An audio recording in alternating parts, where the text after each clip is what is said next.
মিছিল, সুপ্রিম সওয়াল, এবার ধর্ণা। এসআইআর প্রতিবাদে ফের পথে তৃণমূল নেত্রী। প্রথম ভোটার তালিকায় যোগ্য ভোটারদের নাম বাদের অভিযোগ, এসআইআর এর নামে হয়রানি ও মৃত্যুর অভিযোগ। কমিশনের বিরুদ্ধে আজ ধর্মতলায় ধর্ণায় মমতা বন্দ্যোপাধ্যায়। দুপুর 2টো থেকে ধর্মতলায় ধর্ণা মঞ্চে মমতা বন্দ্যোপাধ্যায়। সেখান থেকে আমাদের সঙ্গে সরাসরি রয়েছেন প্রতিনিধি বিশ্বজিৎ। 2006-এর পর 2026 মেট্রো চ্যানেলে আজ ধর্ণায় বসছেন মমতা বন্দ্যোপাধ্যায়। এখন সকাল 9টা, দুপুর 2টোয় তিনি ধর্ণা মঞ্চে বসবেন। এখন ঠিক কিরকম প্রিপারেশন, কিরকম ছবি সেখানকার? সেই প্রস্তুতির ছবিটাই দেখাবো। 2006-এর যে মেট্রো চ্যানেল, যে কারণে মেট্রো চ্যানেল বিখ্যাত হয়ে গেছে, যে টানা 26 দিন অনশন মঞ্চ করেছিলেন মমতা বন্দ্যোপাধ্যায়, এবং সেখানেই ধর্ণা। এবার এসআইআরের প্রতিবাদ, নির্বাচন কমিশনের যে কাজ, যে ভোটার তালিকা তৈরি করা, সেই ভোটার তালিকা তৈরি করার ক্ষেত্রে যে নাম বাদ দেওয়া, তার কারণে তার প্রতিবাদে এবার রাস্তায় পথে এক মমতা বন্দ্যোপাধ্যায়। সেই প্রস্তুতি আমরা ছবি দেখাবো। মূল মঞ্চ করা হয়েছে। মূল মঞ্চের ঠিক দুদিকে যাতে কর্মী, সমর্থক এবং জেলা থেকে আসা নেতৃত্বরা তারা বসতে পারেন, সেই জন্য বিশাল জায়গা করা আছে। এবং এই মেট্রো চ্যানেলের ঠিক এক ধার ধরে এভাবেই গার্ডরেল দেওয়া রয়েছে, এবং তার মূল মঞ্চে তৃণমূল সুপ্রিমো মমতা বন্দ্যোপাধ্যায় সহ নেতৃত্বরা থাকবেন, এবং কর্মী সমর্থকেরা যারা আসবেন এই ধর্ণা মঞ্চে প্রতিবাদ জানাতে। লাগাতার এই ধর্ণা মঞ্চে থেকেই প্রতিবাদ গর্জে উঠবে, আর সেই প্রতিবাদের কণ্ঠস্বর যাবে নির্বাচন কমিশনের যে অফিস, সেই অফিস পর্যন্ত, দিল্লি পর্যন্ত। সেই আওয়াজ তুলতেই রাজপথে মমতা বন্দ্যোপাধ্যায়, তৃণমূল সুপ্রিমো আজ দুপুরবেলা এই মঞ্চে এসে হাজির হবেন, এবং তারপর থেকে লাগাতার এই মঞ্চে বক্তব্য, লাগাতার এই মঞ্চে নেতৃত্বদের অবস্থান থাকবে, পাশাপাশি কর্মী সমর্থকদেরও অবস্থান থাকবে এই মঞ্চে। এবং সেখানে মঞ্চ প্রস্তুতির কাজ প্রায় শেষ বলা যায়, শেষ পর্যায়ের কাজ চলছে। এখানে একটি ফলক রাখা হয়েছে, অর্থাৎ 2006-এর যে ঐতিহাসিক অনশন মঞ্চ হয়েছিল, এখানে 26 দিনের টানা অনশন মঞ্চ, সেবারেও প্রতিবাদ ছিল। সেবারে প্রতিবাদের ইস্যু ছিল ভিন্ন। সেবারে প্রতিবাদের ইস্যু ছিল সিঙ্গুরে কৃষকদের জমি কেড়ে নেওয়ার প্রতিবাদ। সেই সময় সরকারের বিরুদ্ধে, রাজ্য সরকারের বিরুদ্ধে সেই প্রতিবাদ জানাতেই মমতা বন্দ্যোপাধ্যায় এই মেট্রো চ্যানেলেই এবার এসআইআর নিয়ে তিনি ধর্নায় বসছেন। বিশ্বজিৎ, আমরা দেখেছি যে এসআইআর নিয়ে প্রতিবাদ করেছেন এর আগে তৃণমূল নেত্রী, এবং তিনি মিছিল করেছেন, তিনি সুপ্রিম কোর্টে গিয়ে সওয়াল করেছেন, কমিশনকে বারবার চিঠি দিয়েছেন, আর এবার ধর্নায় বসবেন। তৃণমূল নেত্রীর এই যে অবস্থান এসআইআর নিয়ে, আজকের এই ধর্না তার এই কতটা জোরদার করবে, এবং কদিনের মধ্যেই কমিশনের ফুল বেঞ্চ আসছে রাজ্যে, রাজনৈতিকভাবে আজকের ধর্না কতটা তাৎপর্যপূর্ণ? দেখো, আমাদের মনে আছে যে একেবারে আম্বেদকরের মূর্তি, রেড রোড, সেখান থেকে সংবিধান হাতে করে তিনি কবিগুরুর জন্মস্থান একেবারে যেখানে জোড়াসাঁকো, সেইখানে গিয়ে শেষ করেছিলেন প্রতিবাদী হাঁটা, প্রতিবাদী পথযাত্রা। সেখানেও এই যে কমিশন সাংবিধানিক অধিকার, মানুষের ভোটাধিকার হরণ করছে, তার প্রতিবাদ দিয়ে তিনি শুরু করেছিলেন। তারপর থেকে একেবারে শেষ সুপ্রিম কোর্টে সওয়াল, আর এর প্রতিবাদের পাশাপাশি রাস্তায় নেমে তিনি প্রতিবাদ করেছেন। সুপ্রিম কোর্টে সওয়াল যেমন হয়েছে, আদালতে যেমন বিচার প্রক্রিয়া চলছে, তেমনি রাস্তায় নেমে প্রতিবাদ করেছেন। ভোটার লিস্টে দেখা যাচ্ছে ডিলিটেড অ্যাডজুডিকেশন, প্রচুর তালিকা রয়েছে। যারা তথ্য জমা দিয়েছেন তাদের ক্ষেত্রেও এই ধরনের যে ডিলিটেড, অর্থাৎ নাম বাদ গেছে জেনুইন ভোটারদের, সেই তালিকা তুলে ধরা হয়েছে। জীবিত, মৃত, এগুলো নিয়ে একবারে ভোটার লিস্ট, কার্যত যে ভোটার লিস্ট, তার প্রতিবাদ, সেই প্রতিবাদ জানাতেই মমতা বন্দ্যোপাধ্যায় রাজপথে বসছেন। তাৎপর্যপূর্ণ কারণ ঠিক আগামী সপ্তাহের শুরুতেই আসবে কমিশনের ফুল বেঞ্চ। সেই ফুল বেঞ্চ পশ্চিমবঙ্গের যে বিধানসভা নির্বাচন 2026-এ, তার প্রস্তুতি খতিয়ে দেখতে আসবেন। সেই ফুল বেঞ্চ আসার আগে রাজ্যের শাসক দল তৃণমূল কংগ্রেস, সর্বভারতীয় তৃণমূল কংগ্রেসের সুপ্রিমো সহ উচ্চতর নেতৃত্ব, কর্মীরা, তারা শহরের প্রাণকেন্দ্রে একেবারে অবস্থান মঞ্চ করে সেখানে ধর্ণা দিচ্ছেন। কিসের প্রতিবাদ? না সেই কমিশনের বিরুদ্ধে প্রতিবাদ, যাদেরকে এই ভোটার লিস্ট, অর্থাৎ 26-এর নির্বাচনের মূল যে কাজ, সেই ভোটার তালিকা তৈরির কাজ, সেই কাজেই গাফিলতি হয়েছে, সেই কাজেই চরম হয়রানি করা একেবারে হয়েছে। বিশ্বজিৎ, এসআইআর এর নামে হয়রানি ও মৃত্যুর অভিযোগ কমিশনের বিরুদ্ধে আজ ধর্মতলায় ধর্নায় মমতা বন্দ্যোপাধ্যায়। দুপুর 2টো থেকে ধর্মতলায় ধর্না মঞ্চে মমতা বন্দ্যোপাধ্যায়।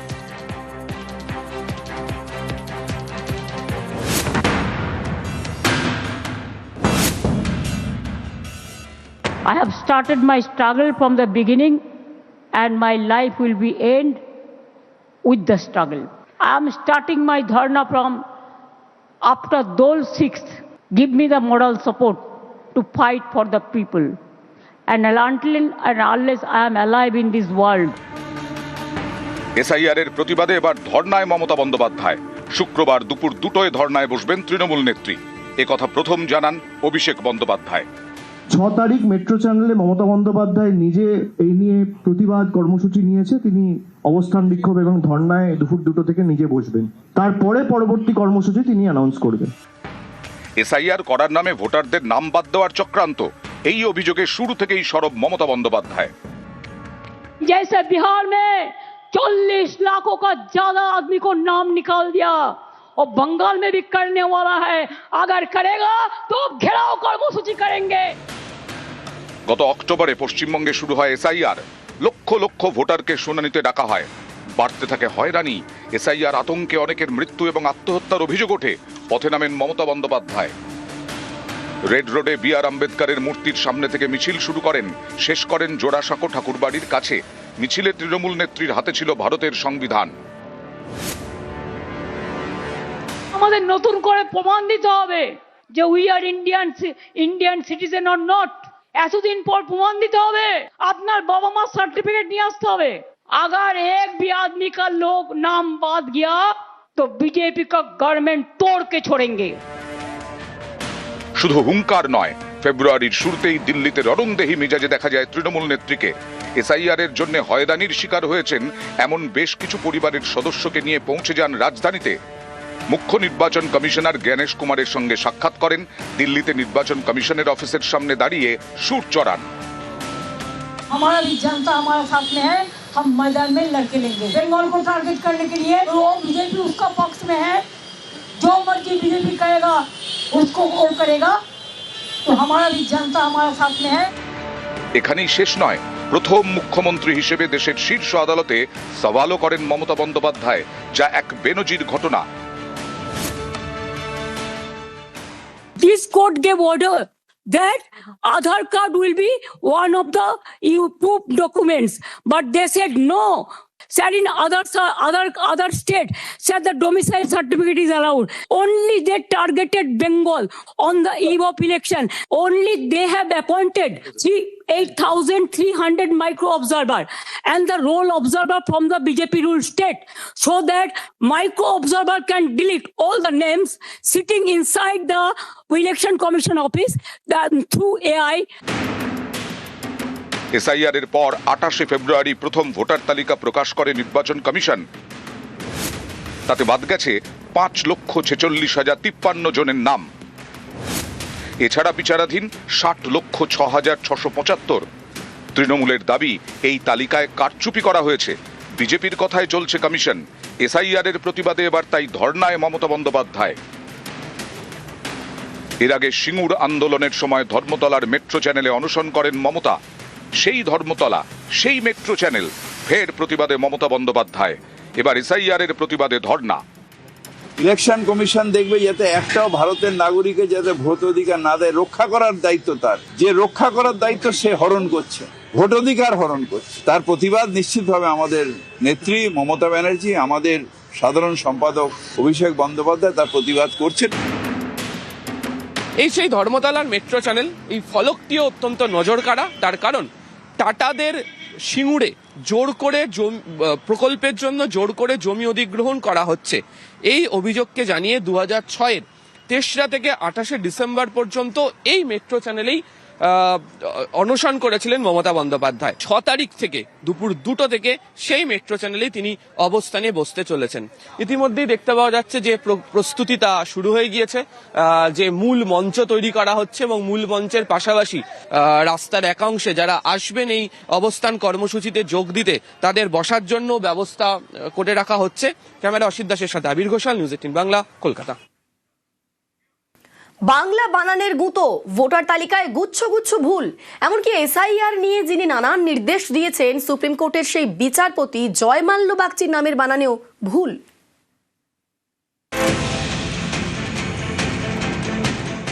জয়মাল্য বাগচি সুপ্রিম কোর্টের বিচারপতি, পশ্চিমবঙ্গের এসআইআর মামলা শুনেছেন, নানা নির্দেশও দিয়েছেন। এসআইআর এর পর প্রথম ভোটার তালিকায় সেই বিচারপতি জয়মাল্য বাগচির নামের বানানটাই ভুল। এই দেখুন বিচারপতির নামের বানান। বিচারপতি জয়মাল্য বাগচির স্ত্রী উর্মিমালা বাগচি। ভোটার তালিকায় উর্মির পর একটি আকার জুড়ে গিয়েছে। ভোটার তালিকায় উর্মিমালার স্বামীর নাম জয়মাল্যর জায়গায় লেখা জয়মলয়া, পদবিটাই নেই। বিচারপতির কাকার নাম লেখা বৈকুণ্ঠনাথ বাগচি, বোনের নাম দ্যুতিমালা, সেই বানানেও ভুল। এখানে তার বাবার নাম বৈকুণ্ঠ, বানানটাও ভুল। ভোটার তালিকায় একজনের নাম লেখা গীতা দাস, পদবী দাস কি ভোটার তালিকায় দাস হয়ে গেল? এই দেখুন রবীন্দ্রনাথ নয়, নাম নাকি রবীন্দ্রনাথ। এবার পদবিটা দেখুন ক সরকার, সরকারের আগে কি ক যুক্ত হয়ে গিয়েছে? এই দেখুন এখানে একজনের নাম লেখা সুন্দরপতি, পদবী দেবীর দয়ের একারের মাথায় রেপ। এখানে আবার সংযুক্তা ভট্টাচার্যের নামের বানানটা একবার দেখুন। এই দেখুন শ্রাবণী বানান। মালদার কালিয়াচক 3 নম্বর ব্লকের বাসিন্দা এমি খাতুন, স্বামীর নাম আলমগীর শেখ। প্রথম ভোটার তালিকায় এমির নাম দাউদ মণ্ডল তোলা কুম্ভীরা, স্বামীর নাম কুম্ভীরা সাবদালপুর। এভাবেই ভোটার তালিকায় ভুরি ভুরি ভুল। এর জন্য এখন ইআরও এবং এইআরওদের ঘাড়ে দোষ চাপানোর চেষ্টা করছে কমিশন। পাল্টা ইআরও এবং এইআরওদের দাবি এমন এআই সফটওয়্যার দিয়ে কাজ হয়েছে যার জেরে ঠিক মতো তথ্য আপলোড করাই যাচ্ছে না। এই এআই সফটওয়্যারের বিরোধিতায় প্রথম থেকেই সরব তৃণমূল। নিউজ 18 বাংলা। 9 মার্চ রাজনৈতিক দলের সঙ্গে বৈঠক ফুল বেঞ্চের। রবিবারই রাজ্যে জাতীয় নির্বাচন কমিশনের ফুল বেঞ্চ। 9 মার্চ সকালে রাজনৈতিক দলগুলির সঙ্গে বৈঠক। 9 মার্চ ডিএম, এসপি, পুলিশ কমিশনারদের সঙ্গে বৈঠক। 10ই মার্চ কেন্দ্রীয় বাহিনী নিয়ে বৈঠক ফুল বেঞ্চের। মুখ্য সচিব, রাজ্য পুলিশের ডিজির সঙ্গেও বৈঠক করবে কমিশন। এই প্রথম বুথ লেভেল অফিসারদের সঙ্গে ফুল বেঞ্চের আলোচনা।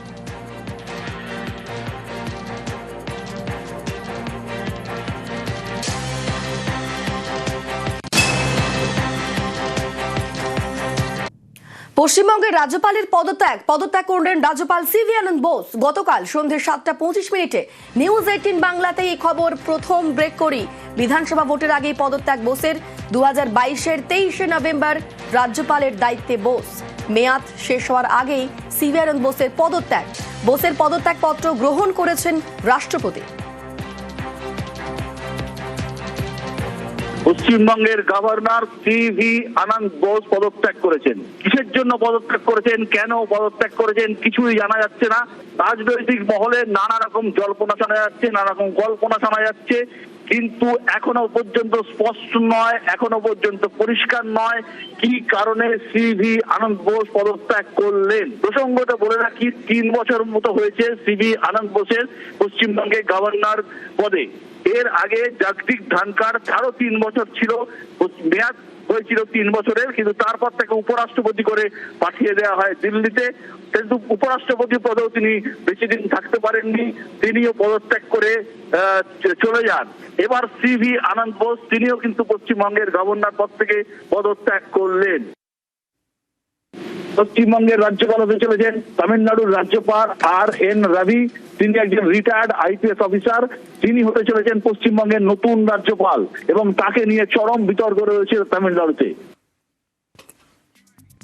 বোসের আচমকা পদত্যাগে এক্স পোস্টে মুখ্যমন্ত্রী লেখেন, পশ্চিমবঙ্গের রাজ্যপাল সিভি আনন্দ বোসের আচমকা পদত্যাগে হতবাক ও গভীরভাবে উদ্বিগ্ন। এই মুহূর্তে তার পদত্যাগের কারণ আমার জানা নেই, তবে বর্তমান পরিস্থিতি বিবেচনা করে স্বরাষ্ট্রমন্ত্রীর চাপে পদত্যাগ করে থাকলে অবাক হব না। কেন্দ্রীয় স্বরাষ্ট্রমন্ত্রী জানিয়েছেন নতুন রাজ্যপাল হচ্ছে RN রবি। রীতি অনুসারে আলোচনা না করেই একতরফাভাবে নাম ঘোষণা কেন্দ্রের। এই ধরনের পদক্ষেপ আদতে যুক্তরাষ্ট্রীয় কাঠামোয় আঘাত। এর ফলে গণতান্ত্রিক রীতি ও রাজ্যগুলির মর্যাদা ক্ষুণ্ণ হয়। এমন একতরফা সিদ্ধান্ত নেওয়া থেকে বিরত থাকা উচিত, এক্সে পোস্ট করে সরব মুখ্যমন্ত্রী।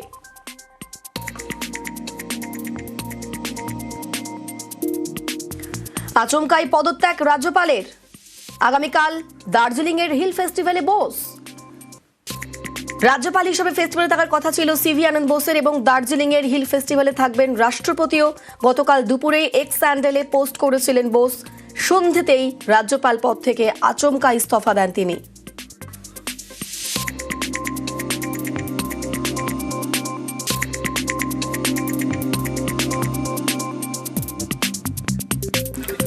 পশ্চিমবঙ্গের রাজ্যপাল হচ্ছেন RN রবি। 1952 সালের 3রা এপ্রিল জন্ম।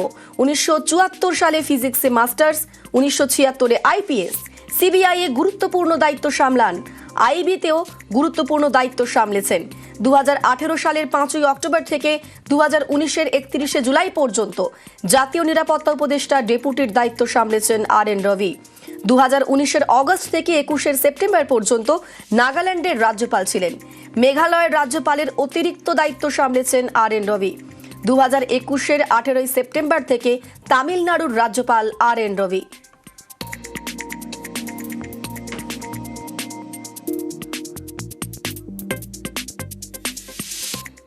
এবং এ নিয়ে শুভেন্দু অধিকারীর মন্তব্য, রাজ্যপাল নিয়োগ কেন্দ্রীয় সরকারের সিদ্ধান্ত, বিজেপির উদ্বিগ্ন হওয়ার কিছু নেই। মন্তব্য শুভেন্দুর। রাজ্যপাল কেন্দ্রের প্রতিনিধি, কেন্দ্রীয় সরকারের সিদ্ধান্ত তারা নিয়েছেন। তারা এমন সিদ্ধান্ত বিভিন্ন সময় নেয়, হেলথ গ্রাউন্ড হতে পারে, তাকে ভারত সরকার প্রধানমন্ত্রী অন্য কাজেও লাগাতে পারে। উনি বিশিষ্ট মানুষ, শিক্ষাবিদ। অতএব আমাদের এটা নিয়ে মন্তব্য করা উচিত হবে না। তৃণমূল উদ্বিগ্ন হতে পারে, আমাদের উদ্বিগ্ন হওয়ার কোনো কারণ নেই। ভোটের মুখে রাজ্যপালের পদত্যাগ কেন? পিছনে কোন খেলা? প্রশ্ন CPM নেতা সুজন চক্রবর্তী। নির্বাচনের ঠিক মুখে CV আনন্দ বোস পদত্যাগ করেছেন না বোঝা গেল।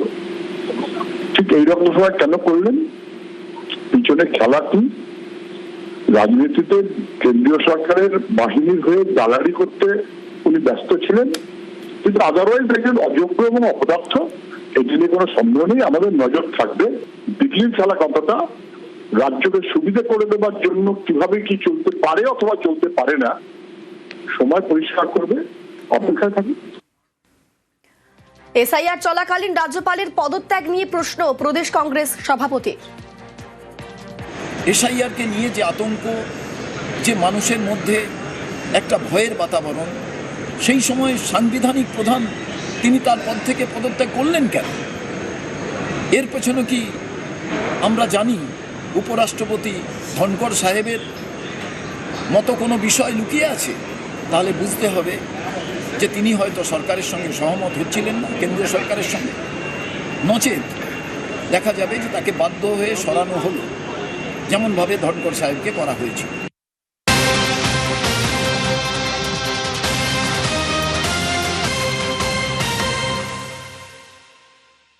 গত বুধবার হাওড়ার পিলখানায় প্রমোটার খুন হয়, তাকে গুলি করে খুন করা হয় এবং তারপর থেকে ফেরার ছিল দুই মূল অভিযুক্ত হারুন এবং রোহিত। গতকাল তাদের দিল্লি থেকে গ্রেফতার করেছে পুলিশ। গতকাল দিল্লি থেকে ধৃত হারুন এবং রোহিত এবং কলকাতায় নিয়ে আসা হলো পিলখানার খুনিদের। আজ সকালের কি আপডেট? আমাদের সঙ্গে দেবাশিস রয়েছেন। দেবাশিস, গতকাল সকালবেলা অর্থাৎ একেবারেই সকাল 11:30 থেকে 12:15টার মধ্যে দিল্লি জামা মসজিদ এলাকায় যখন এই হারুন ও রোহিত তারা কিন্তু গা ঢাকা দিয়ে পালানোর চেষ্টা করে, সেই সময় হাওড়া পুলিশের গোয়েন্দা বিভাগ তাদেরকে কার্যকে গ্রেফতার করতে সক্ষম হয়। তাদেরকে গ্রেফতার করে গতকালই তাদেরকে দিল্লি আদালতে প্রেস করা হয় এবং ট্রানজিট রিমান্ডে রাত্রিবেলায় তাদেরকে বিমানে কিন্তু নিয়ে আসা হয়েছে আমাদের রাজ্যে, অর্থাৎ কলকাতায় নিয়ে আসা হয়। এবং সকাল থেকেই যেহেতু CID আমরা জানি এই ঘটনা তদন্ত ভার নিয়েছে, সিআইডি তদন্তকারীরা তারা কিন্তু দফায় দফায় এই দুজনকে জিজ্ঞাসাবাদ চালাচ্ছে। হাওড়া যে গোয়েন্দা বিভাগ রয়েছে সেই গোয়েন্দা বিভাগেই আজই তাদেরকে হাওড়া আদালতে তুলে সিআইডি নিজেদের হেফাজতে নিতে চলছে। এই খুনের টোটাল মোটিভ কি কারণে খুন, পুরো বিষয়টি কিন্তু এদেরকে জিজ্ঞাসাবাদ করে জানা হবে এবং এদের মধ্যে এদেরকে কেউ সুপারি দিয়েছিল না, এরা নিজেদের মধ্যে কোনো গন্ডগোলে খুন হয়েছিল, এর পিছনে অন্য কোনো মাথা আছে কিনা তাও খতিয়ে দেখতে সিআইডি তদন্তকারীরা। ধন্যবাদ দেবাশিস।